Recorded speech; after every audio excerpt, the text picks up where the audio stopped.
오늘은 연약한 자가 꿈을 꾼다, 연약한 자가 꿈을 꾼다라는 제목으로 하나님 말씀 증거하도록 하겠습니다. 사도행전 17장 앞부분을 보면은 데살로니가 전도, 데살로니가 사역이 나옵니다. 굉장히 거친 사역이었습니다. 복음의 능력이 굉장히 컸습니다. 세 안식일밖에 복음 증거하지 않았는데 굉장히 많은 사람들이 믿고 변화되었습니다. 그때 마귀의 방해도 컸습니다.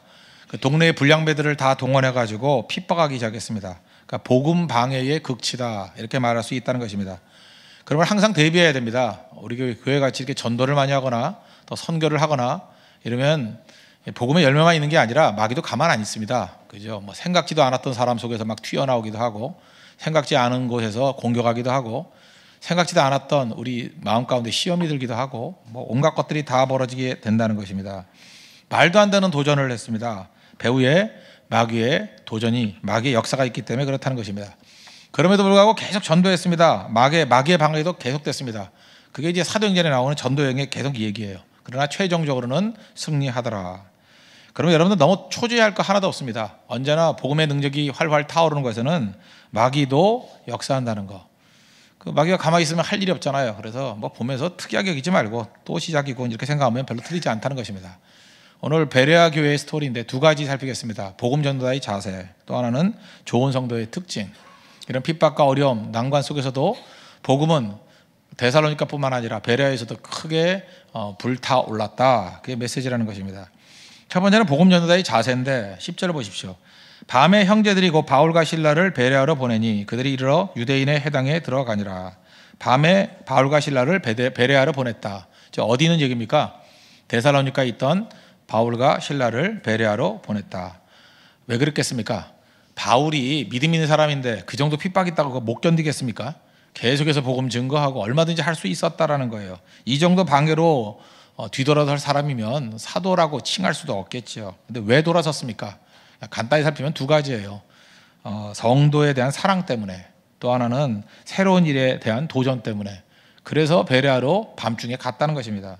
성도에 대한 사랑인데 이런 거죠. 당사자를 못 건드릴 때 마귀가 쓰는 방법이 뭐냐면 주변 사람을 건드리는 겁니다. 마귀의 특징은 뭐냐면 치사한 거예요. 진짜 치사한 놈입니다. 하는 거 보면 표현하기도 유치해요. 어쩜 이렇게 유치할까? 야손과 및 형제들을 잡아갔다고 얘기를 합니다. 그러니까 바울한테 손 못 대니까, 바울이 사라지니까 그 야손 또는 형제들, 그러니까 믿는 사람들이겠죠. 이 데살로니가에 믿었던 사람들을 잡아가서 핍박합니다. 물론 나중에는 보석금 받고 풀어줬습니다. 그렇지만 당장 당할 때는 굉장히 큰 문제같이 보이잖아요. 그때 사도 바울의 마음 가운데 이런 거죠. 이미 할 사역은 거의 다 마쳤다. 괜히 고집 부리면서 자존심 싸움 벌이다가 진짜 중요한 성도들 쓸데없이 다칠 필요가 없다. 불필요한 충돌을 피하겠다. 아마 그래서 베레아로 갔던 것 같습니다. 영화 같은 데 보십시오. 이렇게 액션극이라든지 수사극 이런 거 보면은 꼭 한 번쯤은 사랑하는 사람이 인질에 잡히죠. 그거 모릅니까? 이렇게 람보라든지, 람보는 좀 덜한가? 다이하드라든지 이런 거. 너무 옛날 얘기만 하고 있습니까? 최근에 내가 그런 영화를 본 적이 없어가지고. 하여튼 그런 영화 보면은 꼭 그냥 그 주인공 옆에는 꼭 멍청한 여자들이 하나씩 있어요. 그죠? 그래서 그냥 가지 말아야 될 거고 가가지고 꼭 잡혀요. 잡히면은 그 인질 버리잖아요. 그죠? 총 내려놓지 않으면 죽인다. 그러면 내려놓지 마. 물론 결론 다 알죠. 절대 안 죽나 알면서도 내려놓지 말라고 울면서 사정을 해도 내려놔요. 그죠? 내려놓고. 그거 왜 그러죠? 사랑하기 때문에 그런 거죠. 그래서 마지막에는 또 최종 승리하죠. 우리 가운데도 마찬가지라는 것입니다. 어떤 때는 억울하게 느낄 때도 있고 쓸데없이 양보해야 될 때도 있고 그런데 왜 그래요? 사랑하는 사람을 보호하기 위해서. 하나님께서 이런 걸 왜 허용하실까? 그 생각 안 해봤습니까? 이런 과정을 통해서 우리 성도들에게도 얻는 유익이 있습니다. 그 상황에서 나를 위해서 그렇게 많은 것들을 포기하고 총을 내려놓을 정도니까 적어도 성도에 대한 사랑은 확인된 거죠. 그죠? 그래서 이런 과정들을 통해서 사랑이 더 깊어지잖아요. 영화 같은 데 보세요. 그 다음에 허락 안 하면서, 그죠? 더 설명 안 해도 되겠죠. 뻔한 스토리니까. 진짜 사랑하는구나. 이걸 깨닫게 된다는 것입니다. 하나님께서 이런 일들을 우리 가운데 이끄신다는 거예요. 그래서 진짜 필요한 사랑, 사실 핍박이 있는 곳에 성도의 사랑의 확인이 더 깊어진다는 거예요. 참 묘하죠? 하나님 왜 이런 일이 벌어집니까? 그게 아니에요. 그것 때문에 성도가 얼마나 사랑하는지, 바울이 데살로니가 성도를 얼마나 사랑했는지 그것들을 보여주잖아요. 쓸데없이 다칠 필요 없다. 우리는 믿고 순교까지도 할 수 있는 사람들입니다. 그죠? 예수님 믿고 순교할 수 있잖아요. 그러나 예수님도 그랬죠. 쓸데없는 충돌, 쓸데없는 거 뭐 자존심 버리고 다 갚아버리잖아요. 그래서 바울도 아마도 야손과 그 형제들을 보호하기 위해서 떠난 게 아닐까. 뭐 그게 분명히 있다고 생각을 합니다. 그러나 두 번째가 더 중요한 거죠. 새로운 일에 대한 도전. 그러니까 데살로니가 사역에만 매달려 있지 않고 내가 이것만 하는 게 아니죠. 다른 곳으로 가서 또 다른 사역 해야 된다는 거예요. 예수님도 마가복음 1장 같은 데 보십시오. 많은 병자들과 온 동네가 예수님께 왔습니다. 그랬더니 다른 마을 가자. 거기서도 내가 전도하여야 하리니. 그게 무슨 얘기예요? 이 마을에서 뿌려놓은 거 열매 거두는 걸로 시간 보내지 말고 또 다른 사역이 있으니까 다시 옮겨 가자. 그 말씀이라는 것입니다. 여러분들 일을 많이 해보셨습니까? 일을 좀 충만히 해보셨습니까? 그러면 이 열매 맺는 재미가 있습니다. 열매 맺는 재미가 있고 또 그걸 나름대로 좀 누리고 싶은 마음이 있어요.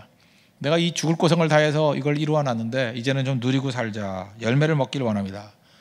그때마다 하나님께서 우리에게 주시는 명령이 진짜 크게 쓰임받는 사람은 떠나래요. 떠나라. 그러면 사실 떠나기 싫거든요. 뭐 또 딴 거 합니까? 그러면서 이제 별 생각을 다 해요. 내가 너무 유능하니까 나를 좌천시킨 거다. 그죠?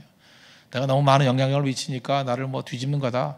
특별히 그런 부교육자들이 그런 생각을 많이 하는 것 같아요. 그죠? 어떤 일을 잘 맡겨놓고 난 다음에 무슨 뜻이 있기 때문에 그저 이렇게 더 좋은 곳으로 더 사역을 잘할 수 있는 곳으로 옮기는데 그때마다 안 갈라 그래요. 안 갈라 그러면서 내가 무슨 잘못을 졌냐, 내가 뭐 미운 털이 박혔는가 보다. 안 그래요. 그래서가 아니고 다양한 경험들을 해야 되고 다양한 사역을 해야 더 큰 일을 하죠. 근데 그걸 모르니까 그죠? 이 판세를 못 읽으니까 하나 갖고 그러는 거죠. 예를 들어서 제가 뭐 우리 교회는 그런 일이 없겠지만 이제 지난주에 그 민준영 전도사가 이제 설교할 때 들어보니까 그렇더라고요. 참 성도를 사랑하는 전도사예요. 유초등부 사역을 하지 않았습니까? 아이들을 얼마나 사랑하는지 거의 가부장적인 권위를 갖고 애들을 막 휘어잡고 하여튼 뭐 그건 열정이에요. 열정. 그죠? 대충 하는 게 아니라 진짜 애들 변화되기를 원하는 열정이 있어요. 난 그 귀하다고 봅니다. 그러다 보니까 이게 시간이 지나니까 이해를 하는 거예요. 처음에는 부딪히다가 나중엔 이게 진짜 사랑이구나. 사람들이 받아들입니다. 지금도 뭐 새로 오신 분에게 너무 죄송한지 모르지만 다들 그리워해요. 좋아해요. 그죠? 그러고 난 다음에 제가 이제 오전 진장으로 가라 그랬잖아요. 더 큰 사역을 해야 되기 때문에. 지난주 설교할 때 그런 얘기 하대요. 아이들이 눈에 밟힌다고. 좋은 거죠. 얼마나 아이들을 사랑했으면 애정과 애착 뭐 다 있겠죠. 어떨 때 일부러 피한대요. 이렇게 애들 보면 눈물이 나가지고.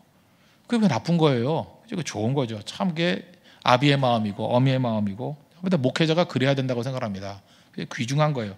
지금도 뭐 저하고 얘기 나눌 때 보면은 그 아이들 얘기 참 많이 해요. 아이들 너무너무 사랑하는 거죠. 그런데 하나님께서는 그런 곳에 그냥 자기 감정으로 머물러 있으라 그렇게만 말씀하지 아니하시고 또 새로운 곳을 향해서 떠나라 그럴 때가 있다고요. 그때 하나님의 뜻이 뭐예요? 더 큰 일을 위해서. 떠나는 것도 하나님의 뜻이라는 거예요. 바울은 데살로니가에 묶이지 않았습니다. 새로운 곳을 향해서 나가잖아요. 떠나잖아요. 이게 사역자의 자세라는 거예요. 뭐 옛날부터 제가 얘기했죠. 뭐 신학교 갔더니 목회자들은 세 가지 준비해야 된다고. 설교 준비, 뭐 죽을 준비, 또 하나 특이한 게 뭐냐? 이사 준비. 이사 준비가 뭡니까? 주님이 부르시면 어느 곳이든지 갈 수 있어야 된다. 그래서 어찌 보면 정도 있어야 되겠지만 너무 정이 깊어가지고 사역에 방해가 된다 그러면 그건 문제가 될 수 있다라는 거예요.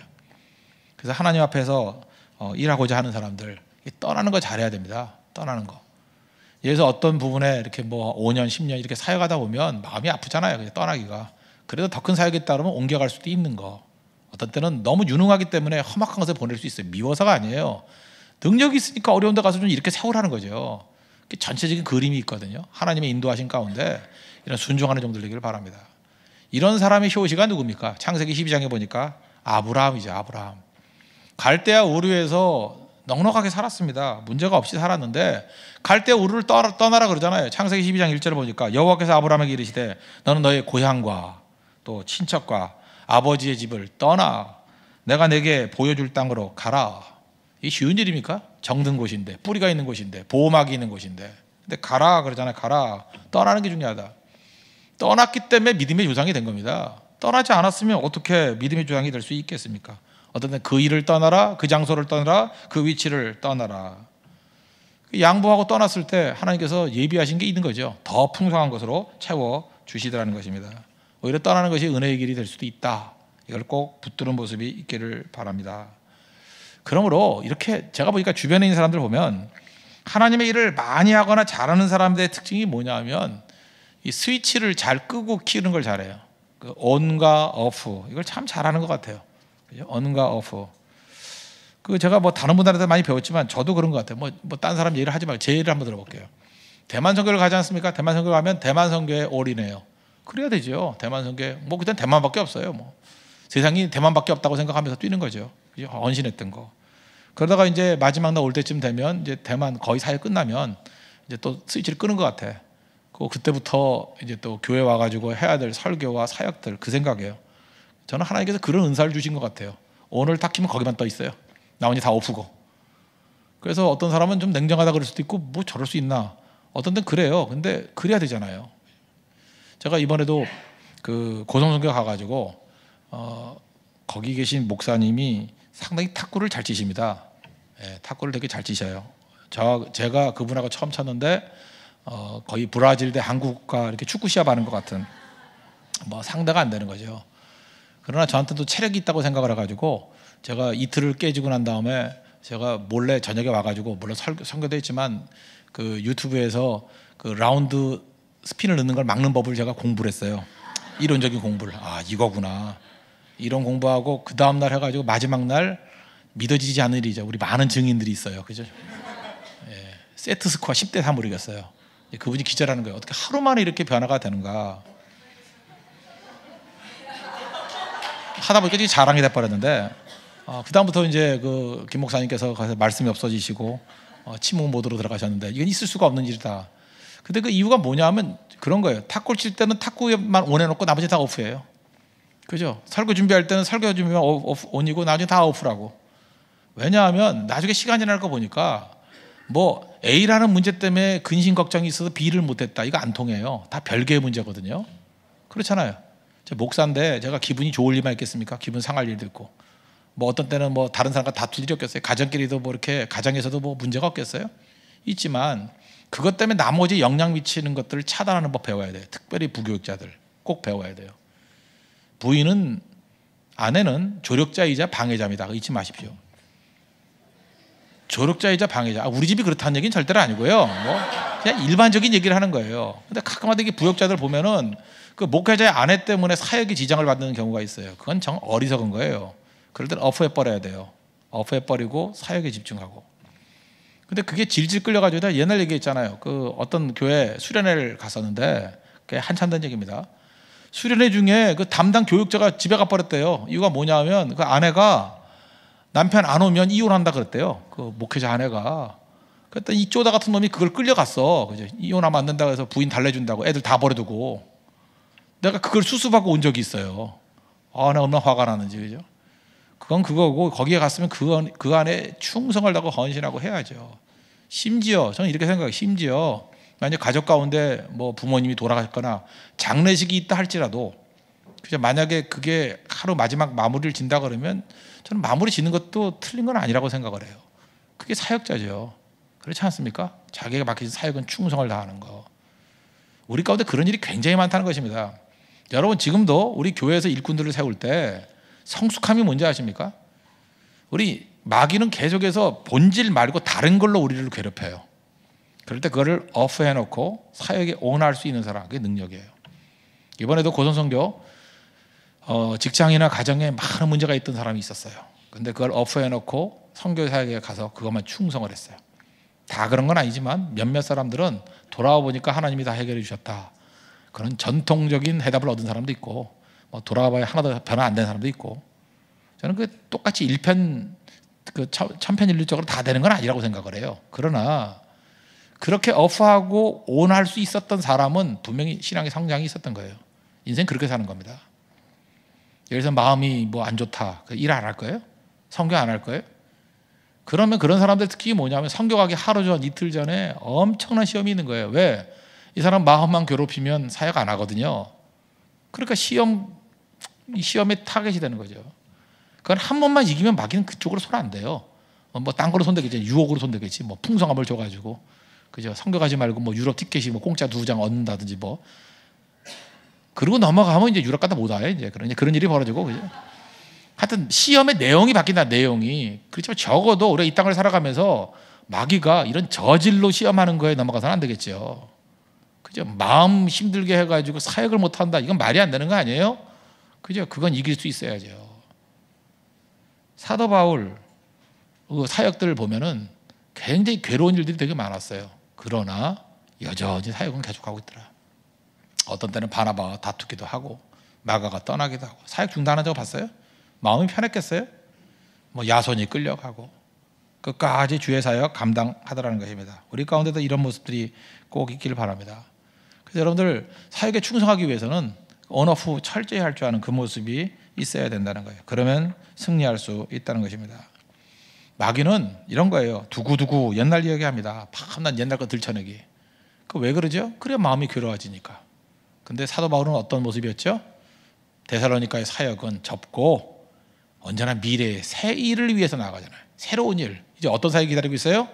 베레아 사역이 기다리고 있다. 그 어떤 여자 집사님이 그런 말씀 하시대요. 뭐 선교를 많이 가시는 분입니다. 많이 가셔서 저한테도 계속해서 밥도 해주고 좋게 밥이 아니죠. 라면을 끓여주시고 하는 분이 계시는데 그분이 그런 얘기 하더라. 자기는 이제 복잡한 거 싫대요. 그래서 네팔 선교 끝나면 네팔 선교 다 잊어버리고, 인도 선교 끝나면 인도 선교 다 잊어버리고, 그 다음에 대만도 좋았지만 대만 선교 갔다 오면 대만 선교 다 잊어버리고, 그 다음에 고성 선교에 집중한다. 그 다음 뭐예요? 저한테 그러더라고요. 그 다음 뭐예요? 제가 그 모습을 보면서 여자 사도 바울을 보는 듯 했어요. 그죠? 여자 사도 바울을 보는 듯 해요. 그게 옳은 거예요. 옳은 거. 과거의 추억들을 좋은 기억으로 남겨두는 건 좋지만 거기에 매달려가지고 아직도 갔다 온 지가 언제인데 무슨 뭐 인도 선교 1차 모여라, 이건 말도 안 되는 거죠. 그죠? 인도 그 다음을 위해서 가야죠. 그 다음을 위해서. 그 다음 그 과거의 힘을 가지고 현재에 충실하고 미래를 개척하는 모습으로 나아갈 때 그게 바울의 모습이라는 거예요. 바울이 밤중에 데살로니가에 떠나서 베레아로 갔던 이유, 성도에 대한 사랑, 헤어짐, 핍박, 이것 때문에 손해만 보는 거 아닙니다. 그때에 우리가 사랑을 보여주십시오. 그때 우리 관계가 더 깊어질 수 있다는 거예요. 오히려 어려움 당할 때 그 사람을 위해서 대변해주고 보호해주고 그를 품어주고, 그러면 그게 더 사랑이 깊어지는 거 아니에요? 야, 저런 분이 나 하나 살리겠다고 저렇게 피해주는구나. 야손이 얼마나 고맙겠어요. 사랑에 대한 확정. 또 하나 뭡니까? 자신의 사역에 대해서는 과거에 연연하지 않는다는 거예요. 내게는 또 앞에 새로운 일이 있다. 그죠? 고향과 친척과 아버지 집을 떠난다. 아브라함의 자세. 예수님이 그랬잖아요. 다른 마을로 가자. 거기서도 전도하리니. 이게 성도의 모습이라는 것입니다. 이제 이후에 제가 안타깝게 생각하는 것들이 이제 이후에도 말씀드리겠지만 더 많은 일꾼들 키우는 일이 우리 사역에 집중이 돼야 될 것 같아요. 오라는 데 너무 많은데 보낼 사람이 없어요. 추수할 건 많은데 일꾼이 없다고 해요. 추수할 일꾼이, 예수님이 그럴 때 하는 말씀이 뭐였습니까? 양육하라. 또 하나 뭐예요? 추수한 일꾼을 보내달라고 기도하라고. 우리 지금 집중해야 될 건 바로 이겁니다. 더 많은 것들을 바라보면서 미래를 향해서 매진해 나갈 수 있는 그런 하나님의 거룩한 용 되기를 바랍니다. 그런 순교자들이 나오고 전도자들이 나올 때 우리를 통해서 놀라운 하나님의 역사가 나타나게 될 것입니다. 이제 두 번째는 좋은 성도의 특징이 나옵니다. 사도행전 17장 11절과 12절입니다. 베레아에 있는 사람들은 데살로니가에 있는 사람들보다 더 너그러워서 간절한 마음으로 말씀을 받고 이것이 그러한가 하여 날마다 성경을 상고하므로 그 중에 믿는 사람이 많고 또 헬라의 귀부인과 남자가 적지 아니하나. 여기 보니까 이제 그 세 가지로 특징이 나오는데 좋은 성도가 되기 위한 특징입니다. 여기 보니까 더 너그러워서, 옛날 개역 한글판 기억나십니까? 더 신사적이어서, more noble character, noble character, 교양이 있다 이런 뜻이야. 교양이 있다, 품위가 있다, 교양이 있다.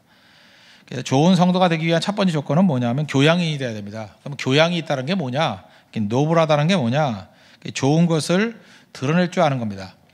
존 칼빈은 이 부분을 주석하면서 이렇게 얘기했습니다. 태어날 때부터 타고난 것. 나는 이게 좀 문제가 있다고 생각해요. 타고난 교양이 타고난 거다. 잘 읽어보니까, 앞뒤를 보니까 그런 것보다는, 이렇게 원래 결정됐다라기보다는 우리 내면의 세계 속에는 이미 가지고 있는 좋은 게 있습니다. 또 가지고 있는 나쁜 게 있습니다. 그 인간 죄성 아닙니까? 죄성. 하나님의 그 형상이 남아있는 부분이 있고 또 죄로 인해서 오염된 부분이 있다. 그럼 교양이 있다, 더 너그럽다, 더 신사적이다, 노블 캐릭터. 뜻이 뭐냐? 우리 속에 있는 좋은 게 이렇게 드러나는 것입니다.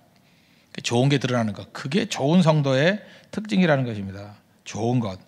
아무리 고상해도 가까이 가보면은 그 사람에게는 더러움이 있습니다. 의인 없나니 하나도 없잖아요. 인간이 너무 그 사람을 갖다 신격화 시켜가지고 저 사람은 무조건 다 좋은 거야. 그렇지 않아요. 가까이 가보세요. 아무리 존경받고 훌륭한 분이라 할지라도 약점 많다고요. 그래서 90% 좋은 거지 10% 정도 약점은 있다는 것입니다. 또 반대로 아무리 악한 사람이라 할지라도 뭐 천인공노한 죄인이라 할지라도요, 가보면 90% 죄라 할지라도 10% 아름다움이 있습니다. 거기 효도하는 마음도 있고 사랑하는 사람에게 뭐 전달해줘 그러면서 눈물 흘리는 거 그런 거 보지 않습니까? 아름다움이 분명히 있다라는 것입니다. 그러므로 여기 보니까 비교급이에요. 여기 베레아에 있는 사람들은 데살로니가에 있는 사람들보다 더 너그러워서, 이게 뭐예요? 데살로니가 사람들도 너그러움이 있는데, 그죠? 이게 베레아 사람들은 더 너그럽다. 데살로니가 사람들도 신사적인 부분이 있었는데 이 베레아 사람들은 더 신사적이다. 또 데살로니가 사람들이 이렇게 깡패들 몰고 다니는 사람도 나름대로 교양이 있었는데 오히려 이 베레아 사람들은 더 교양이 있다. 이걸 보여주고 있다는 것입니다. 우리 인간에게는 부드러움도 있고 악독도 있고 다 그렇다는 것입니다. 그런데 뭐가 나와야 돼요? 그 좋은 게 나와야 된다는 거예요. 우리 안에 뭐 좋은 건 안 나오고, 뭐 예를 들어서 이렇게 칭찬하고 격려하는 건 안 나오고 분노와 또 혈기가 나온다. 그러면 어리석은 거죠. 그러니까 교양이 있다는 건 뭐냐 하면 좋은 것이 나오는 인생이라는 것입니다. 하나님께서 우리 속에 좋은 것들을 남겨놓으셨거든요. 그런 것들이 막 드러나는 인생. 그러면 적용으로, 그럼 이렇게 신사적이 되고 더 너그럽게 되기 위해서 필요한 게 뭐냐? 표현해야 된다는 것입니다. 표현하는 게 그 사람이라는 거예요. 그 사람이 표현하는 것들은 머물러 있다는 것입니다. 잘 보십시오. 어떤 사람이 행복한 사람이죠? 우리 인생 놓고 보면 누구나 다 마찬가지입니다. 좋은 시절도 있고 나쁜 시절도 있고요. 좋은 때도 있고 나쁜 때도 분명히 있습니다. 좋은 일도 있고 나쁜 일도 있고. 세상에 좋은 일만 있는 사람이 어디 있겠어요? 그죠? 우리 안에 이 좋은 것과 나쁜 것이 막 뒤섞여 오거든요. 이번 우리 고성노교 갔을 때도 마찬가지입니다. 뭐 좋은 것과 나쁜 거 막 섞여 있죠. 그러면 더 너그러운 사람은 특징이 뭐냐 하면 좋은 것을 표현해요. 야, 이번에 참 은혜가 있었다. 이번에 영혼들 살리니까 참 기쁨이 있었다. 말로 표현해요. 그리고 표현한 거는 우리 주변에 머물러 있다는 거죠. 머물러 있다는 거예요. 반면에 너그럽지 못한 사람의 특징이 뭐냐면 그 중에 나쁜 게 있잖아요. 뭐 잠자리가 그게 뭐야? 뭐 이러면서 그죠? 뭐 이렇게 나쁜 게 있잖아요. 너무 더웠어. 뭐 핍박만 당했어. 뭐 이렇게 나쁜 것들, 그런 것들을 표현한다고요. 표현하면 그게 남아 있는 거죠. 그건 내가 볼 때 악한 사람이라는 것입니다. 우울하게 사는 사람의 특징이 뭔지 아십니까? 우울한 사람은요, 날씨가 맑을 땐 말 없어요. 그러다 날씨가 이렇게 비가 오고 우중충해지면 뭐 날씨가 흐린가 봐, 뭐 이런 게 표현하고. 그러니까 우울해지는 거죠. 그러니까 사람들 보면 나쁠 때만 표현하는 사람이 있어요. 나쁠 때만. 보통 가만히 있다가. 그거 악한 자라는 것입니다. 그런데 베레아 사람은 그렇지 아니하고 더 너그럽대요. 노블 캐릭터. 그 노블 캐릭터의 뜻이 뭐냐 하면 그는 하나님께 주신 은혜를 표현하고 사랑을 표현하고 믿음을 표현한다는 것입니다. 인생 자체가 흐름입니다. 이렇게 막 흘러가요. 여러 가지 부분들이 흘러가는데 그 흘러가는 것 중에서 표현한 것만 남아있는 거예요. 지금 행복한 사람은 뭔지 아십니까? 인생의 많은 부분 가운데 좋았던 것만 표현하는 사람이에요. 그러면은 그 사람은 행복한 사람이 되는 거고, 똑같은 일을 벌여도 불행한 것만 표현하는 거예요. 그럼 그 사람은 불행한 사람이라는 것입니다. 12정탐꾼 보십시오. 그 10명은 나쁜 것만 표현하잖아요.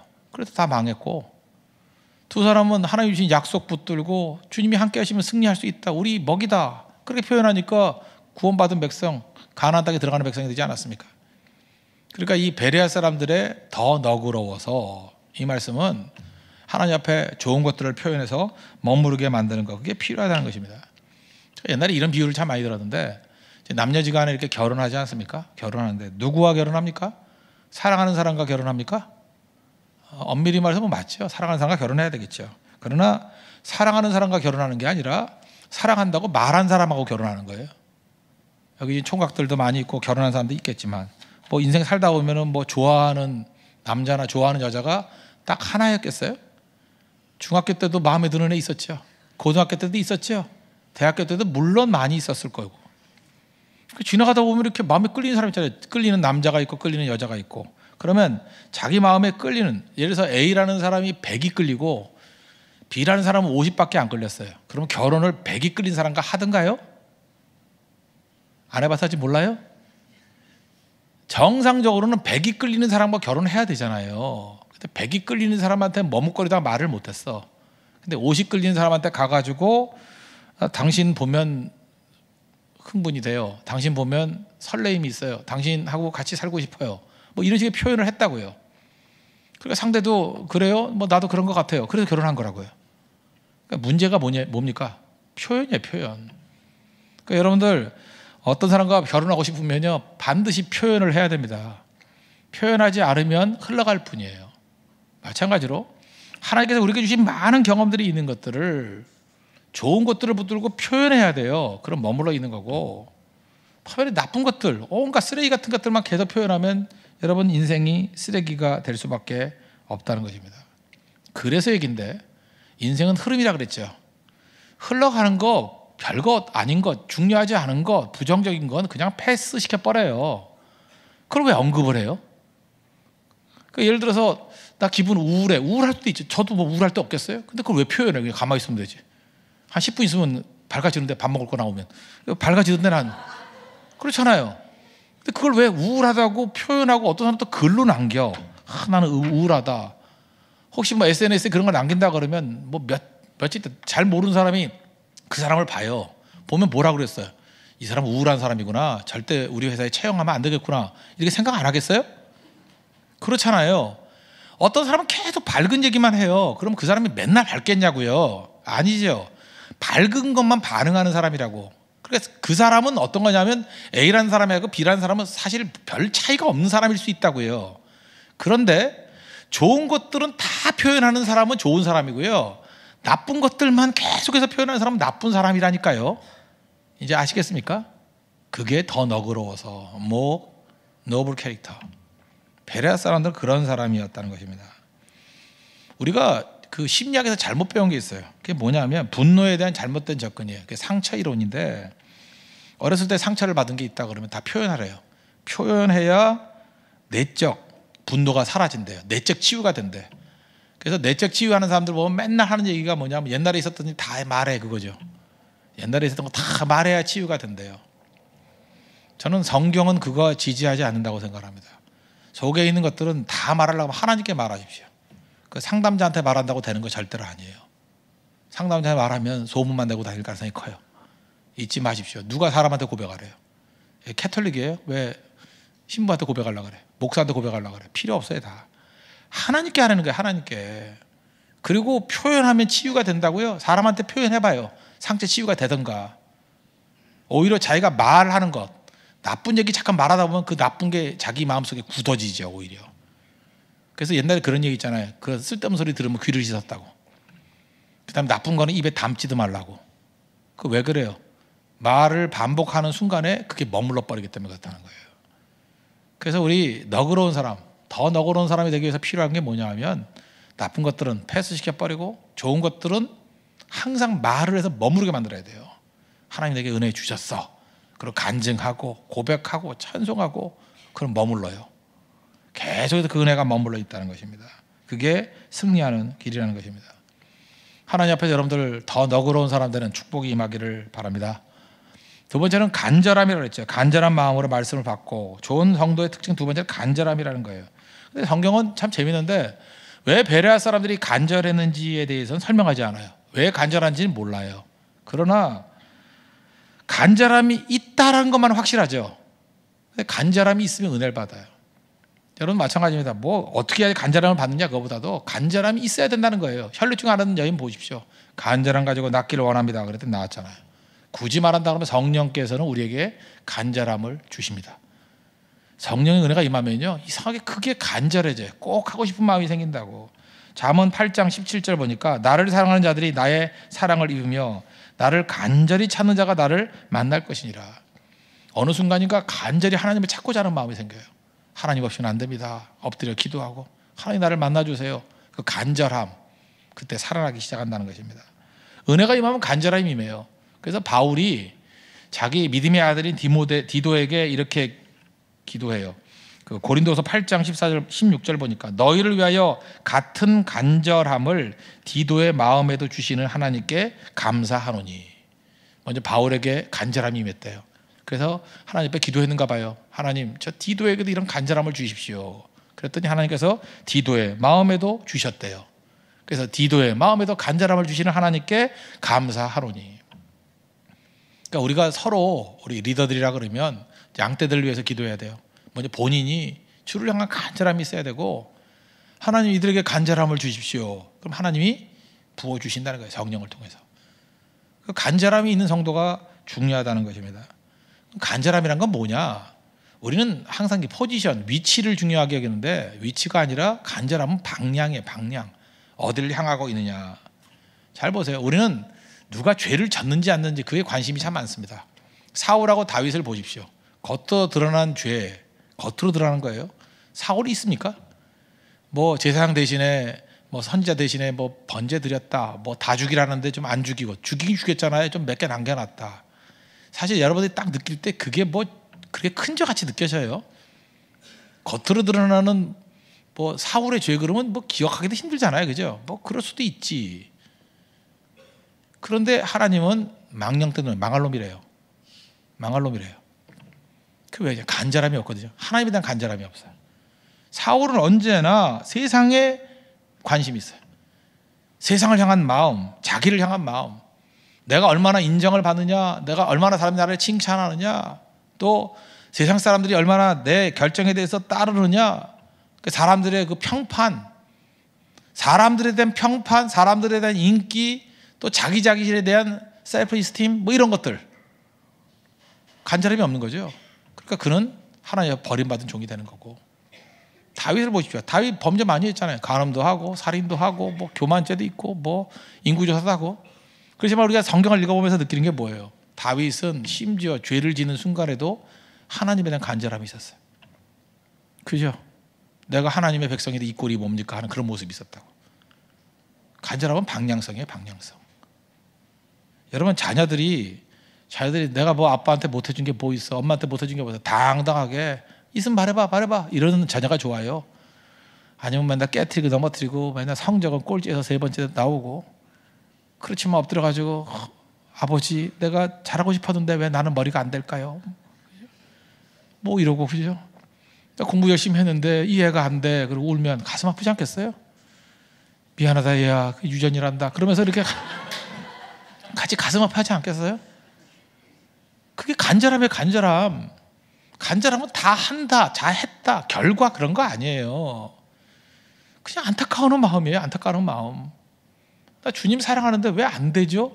나는 왜 이렇게 맨날 죄만 짓죠? 나 이렇게 넘어지죠? 나 정말 잘하고 싶은데 왜 이렇게 능력이 없죠? 그게 간절함이에요. 그럼 아버지께서 아픈 마음으로 이를 와서 도와주시고 채워주시고 건져주신다는 거예요. 그게 중요한 거죠. 베레아 사람들이 간절함이 있었다니까요. 그러니까 여러분도 그래요. 이 놀이 갖고 나가면 안 돼. 내가 잘못한 게 뭐가 있어, 내가 모자란 게 뭐가 있어. 그게 바리새인이죠. 그게 탕자 형이죠. 집안에 있어서 내 아버지께 뭐 순종해서 뭐 어긴 게 하나도 없는데 나는 왜 쟤만 송아지 잡아줘? 난 염소 새끼라도 하나 잡아준 게 있냐고. 그게 매력이 있냐고요. 그게 그 집안에 있는 형은 간절함이 없잖아요. 간절함이. 반면에 탕자는 죄 짓고 넘어지고 다 깨졌지만 아버지가 나 받아주겠지 하는 그 간절한 그 한마디, 내가 품꾼의 하나로 여김 받아도 좋아요, 아버지가 나 받아주시면 하면 돼요 하는 그 간절함, 방향이 아버지를 향해 있잖아요. 마음이 아버지를 향해 있잖아요. 그게 좋은 성도라는 거예요. 어떤 때 우리가 깨지고 상처 있고 범죄하고 넘어졌다 할지라도 하나님을 향한 간절함이 있다 그런 건 하나님의 은혜입니다. 은혜. 그래서 교회는 죄인들에 대한 눈물이 있어야 돼요. 십자가에 대한 의지가 있어야 돼요. 나 같은 죄인 살리신 주 은혜 놀라와. 오늘 이 기도 시간이 간절함이 있어야 돼요. 주님 돕지 않으시면 나는 아무것도 아닙니다. 넘어집니다. 나를 도와주세요. 이러는 거. 도와주세요. 방향성이거든요. 여러분 서울에서 만약에 예를 들어서 부산을 가고 싶다. 그럼 어떻게 되죠? 뭐 아무리 느린 기차, 요즘에 또 비둘기호 이런 게 있나? 없나요? 무궁화가 있어요. 무궁화. 그걸 타고라도 부산 가는 기차 타면 가요. 방향성이거든요. 근데 빠르기만을 원한다 그래가지고 KTX 타고 뭐 호남선 가는 거 타고 있으면 내가 원하는 부산 못 가요. 그러니까 위치 빠르기 아니에요. 방향성이에요. 내가 어디를 향하고 있느냐. 이게 진짜 중요하다는 것입니다. 마음의 방향. 그래서 우리 넘어지고 깨진다 할지라도 주를 향해서 나아가는 그 모습이 있길 바랍니다. 제가 요즘에는 참 내가 가난함이 뭔지를 알겠어요. 예를 들어서 대만을 갔는데 5개월 가지 않았습니까? 옛날에 뭐 한 10대 명씩 보냈는데 이번에는 한 20명 정도 갔잖아요. 그래서 114명이 갔습니다. 20명 더 간 팀이 있는 거죠. 어떤 팀은 30명도 가고. 내가 볼 때 최소 20명은 있는 게 좋더라고요. 이번에 적은 데는 17명도 있었지만 20명이 있는 게 좋더라고요. 그러니까 한 114명 가면 한 5교회 정도. 근데 이번에 교육자 세미나를 했더니 27명이 왔어요. 교회는 20교회에서 왔어요. 거기서도 같이 연계해서 일하기를 원합니다. 내가 거기 원하는 걸 곱하기를 생각해보니까 20교회에 20명씩 보내면 400명이더라고. 보낼 사람이 있어야지. 그래서 계속해서 물론 말도 안 통했지만 밥이나 많이 드세요. 그렇게 써요. 밥만 먹으라고. 다음에 더 맛있는 거 사드릴게요. 근데 마음이 참 아팠어요. 많이 드세요. 다음에 더 맛있는 거 사드릴게요. 사실 목사 마음이 맛있는 거 사드리는 게 꿈이겠어요? 그냥 파송할게요. 이 말을 하려는데 뭐 보낼 사람이 있어요. 누굴 보내요? 누굴 보내냐고? 보낼 사람이 없는 거 아니에요. 그래서 제가 답답했습니다. 이번에도 고성에 23개 교회에 가지 않았습니까? 또 교육자 세미나 할 때도 물론 우리 멤버도 몇 명 있었지만 64명이나 왔어요. 64명이나. 근데 거기서도 마찬가지예요. 파송을 원하는데 더 보낼 사람 뭐 아직 나 말을 못 하겠어요. 뭘 얼마나 더 보내야 될지. 답답함이거든요. 오늘 제목과도 마찬가지예요. 약해지니까 사람이 꿈을 꿔요.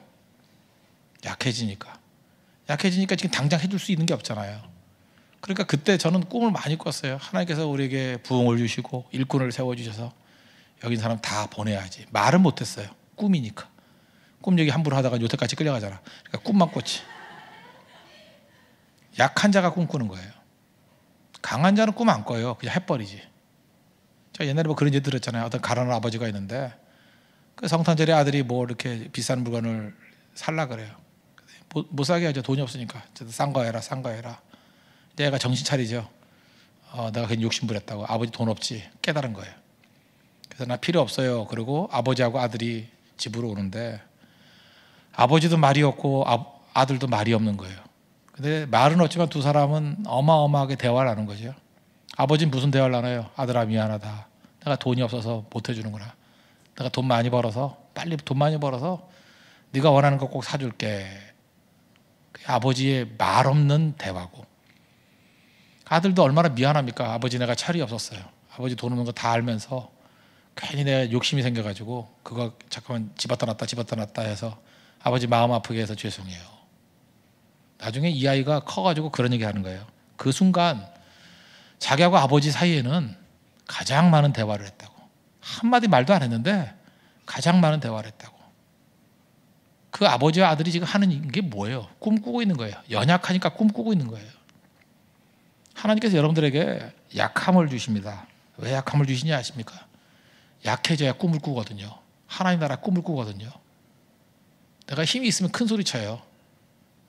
일꾼이 다 있으면 파송할게요. 뭐 아직 그 20교회 그거 못해요. 그죠? 더 할 수 있어요. 뭐 만약에 돈이 많다 그러면 걱정하지 마세요. 내가 그냥 한 교회당 1억씩 줄게요. 그 힘 있는 자들이 하는 거예요. 할 수 있으니까. 만수르는 그렇게 할까요? 만수르는. 예. 만수르는 뭐가 필요해? 그러면 뭐 온 사람들 다 100마리씩 줘서 보내. 뭐. 거기서 느끼는 게 뭐죠? 그 헛웃음 나오는 거죠. 하나님께서 그렇게 우리를 부르지 않았어요. 약하게, 가난하게 불렀다고요. 연약하게 불렀다고요. 그래서 꿈꾸는 거예요. 꿈꾸는 자가 기도해요. 하나님 나는 연약합니다. 근데 주님께서 내게 꿈을 꾸셨는데 지금은 이룰 수 없습니다. 주님이 하십니다. 주님이 하십니다. 그래서 기도하는 거예요. 여러분 약한 가운데 하나님께서 이렇게 놀라운 걸 주신다는 것입니다. 하나님 역사는 마음에서부터 시작되는 거예요. 그게 뭐예요? 간절함. 베레아 교회는 하나님의 은혜, 이 간절함이 있었다는 것입니다. 간절함. 우리도 이 간절함이 넘쳐나길 바랍니다. 목사도 그렇고 성도도 그렇고 저는 이 간절함이 좀 우리 교회를 휩쓸었으면 좋겠어요. 첫째는 좀 교양이 있었으면 좋겠고 너무들 거칠어요. 무례하고 교양이 있었으면 좋겠고. 그죠?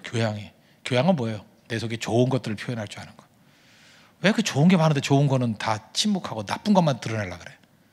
나쁜 것만 표현하려고 그래요. 노블 캐릭터, 노블 캐릭터, 더 신사적이 돼야 되고, 또 하나는 간절함이 있어야 된다고요. 그럴 때 하나님께서 은혜와 권능을 더하여 주신다는 것입니다. 선하기를 꿈꾸십시오. 부흥을 꿈꾸십시오. 많은 영혼들이 파송되는 것을 꿈꾸고, 고성이 변화되고 대만이 변화되고, 또 우리 교회를 통해서 많은 영혼들이 이렇게 일꾼으로 세워지는 그런 꿈들을 꾸십시오. 하나님 그 꿈을 이루어 주실 것입니다. 그래서 요엘 시대 때 어려웠잖아요. 약하니까 꿈꾸죠. 요엘에서 2장 29절 보니까 그 후에 내가 내 영을 만민에게 부어주리니 너희의 자녀들이 장래일을 말할 것이며 너희 늙은이는 꿈을 꾸며 너희 젊은이는 이상을 볼 것이며. 꿈꾸잖아요. 이게 오순절날 성령 강림하실 때 이 구절을 인용하잖아요. 베드로가. 이과 마찬가지로 하나님께서 우리에게 꿈을 주신다고. 약한 자들에게 꿈을 주시고 실현케 해주신다고. 지금 약한 상태에 놓여 있지만 하나님께서 꿈 주시고 반드시 성령의 부흥을 주실 것입니다. 그걸 믿고 의지하는 믿음의 종되기를 바랍니다. 세 번째로 좋은 교회의 특징은 뭐냐? 간단히 하죠. 성경을 상고하는 거죠. 이것이 그러한가 하여 날마다 성경을 상고하고. 이 상고라는 뜻이 영어 성경 보니까 examined 이렇게 조사하다예요. 말씀이 생명이다. 그래서 말씀을 자꾸 이렇게 살피는 거예요. 그죠? 이게 그러한가 하고. 그러니까 생각하는 거죠. 말씀 보고 생각하는 거예요. 말씀이 우리에게 주는 게 생각을 자극하는 거예요. 생각에는 두 가지가 있습니다. 하나는 reflection이라는 게 있고, reflection. 이거는 뭐 반성, 과거를 성찰하는 거예요. reflection, 뭐 회개, 후회, 뭐 이런 거겠죠. reflection, 반성. 또 하나는 speculation, 추론이 있어요. 추론. 그러니까 말씀을 통해서 내가 이게 죄인이구나, 이렇게 살면 안 되지, 하나님 말씀대로 살아야지 하는 이 reflection이 있고, 또 하나는 speculation, 새로운 결론을 도출하는 거죠. 그러므로 나는 이렇게 나가야겠다 하는 것들. 성경은 그런 겁니다. 성경은 우리에게 과거에 대한 회개를 주고 미래에 대한 도전을 줘요. 그래서 하나님 말씀을 항상 상고하는 것들이 꼭 필요한 거죠. 그래서 생각한다는 게, 상고는 생각이거든요. 이게 재미인데 생각하는 거예요. 자꾸만 생각을 해가지고 연결시키는 거예요. 나의 연약함과 하나님의 전능하심을 연결시키고, 그죠? 그 다음에 지금은 이게 꿈으로 주신 거지만 하나님께서 어떻게 실현해 주실까, 그 사이에 기도와 연결시키고. 아리스토텔레스가 그런 얘기 했잖아요. 연결시키라 그러면 기적을 맛보게 될 거라고. 성경은 우리를 잠깐 연결시키게 만들어요. 연결. 그래서 하나 되게 만들죠. 그럴 때 놀라운 일이 벌어지게 된다는 것입니다. 추론 잘할 수 있는 방법은 뭐냐면 기록하는 거예요. 잠깐 쓰는 거, 그죠? 하나님의 꿈들을 쓰는 거, 기록하는 거, 은혜를 기록하는 거, 잠깐 기록하십시오.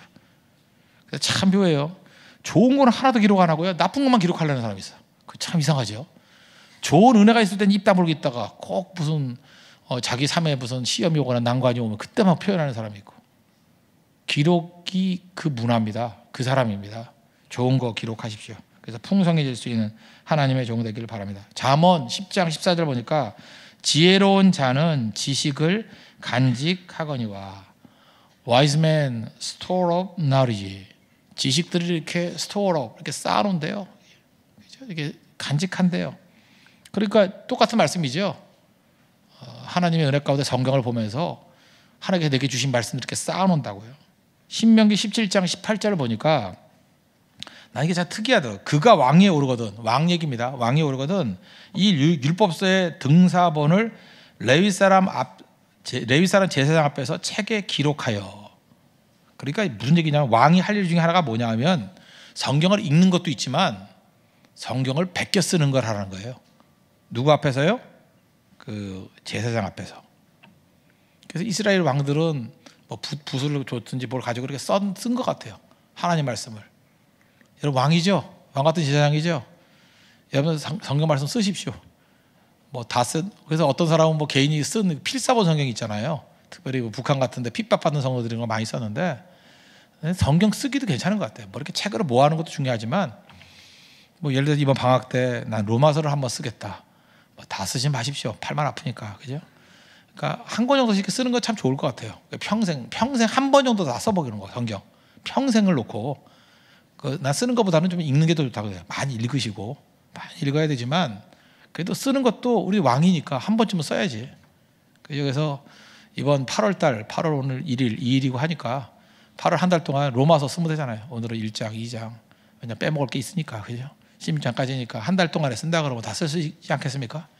그렇게 한번 써보면 체질에 맞으면 딴 것도 한번 또 시도해보고, 아니면 너무 바쁘기 때문에 그러면 유다서 쓰십시오. 한 장밖에 안 되니까 유다서. 그죠? 이렇게 쓰고 한번 써보라니까요. 이렇게.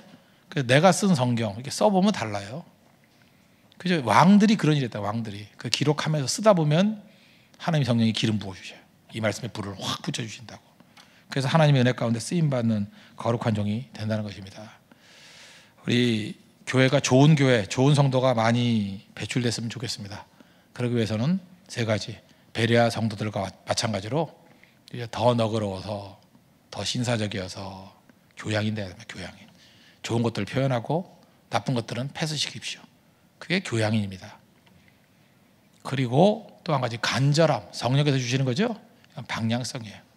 그죠? 연약할 때 간절함이 생겨요. 꿈꾸기 시작하는 거. 연약할 때 꿈꾸는 성도 되십시오. 눈물을 흘리십시오. 하나님 이런 꿈은 있는데 내가 너무 약합니다. 하나님 도와주셔야 됩니다. 그게 간절함이에요. 간절함이 있어야 됩니다. 간절함은 촉촉함이에요. 메마름이 아니에요. 언제나 촉촉함이 있다고요.